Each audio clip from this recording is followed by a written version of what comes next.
ሰላም ቤተሰብ እንዴት ናችሁ? ቀጮ ባልትና ነኝ ከአርባ ምንጭ። ዛሬ ይዤላችሁ የመጣሁት ቀይ ዳጣ ነው። እኔ በሁለቱም አይነት አዘጋጃለሁ፣ በአረንጓዴውም በቀዩ። አጋጣሚ የአረንጓዴውን አልቀረጽኩም ነበረ። እቺ ቀይ ዳጣ በጣም የሚጣፍጥ በጣም የሚያምር መልኩ ራሱ በጣም ነው የሚያምረው።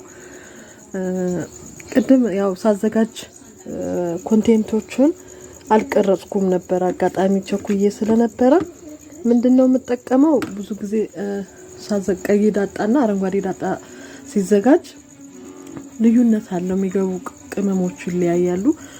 በአረንጓዴው ዳጣ በማዘጋጀው እነዚህ ቅጠላ ቅጠሎች በተለይ በሶቢላ ድንብላል፣ የድንብላል ቅጠል፣ የድንብላል ፍሬ ይገባበታል። በዚህኛው ግን ቀይ ዳጣ በሚዘጋጅበት ጊዜ በተለይ ነጭ ሽንኩርት በደንብ፣ ዝንጅብል የተወሰነ የተላጠ፣ ሁለቱም የተላጠ፣ ቀይ ቃሪያ ያስፈልገናል። ሌላው ጨው ጨምርበታለሁ ለጣዕም እንዲኖረው ጨው። ሌላኛው ኮሮሪማ ጨምራለሁ።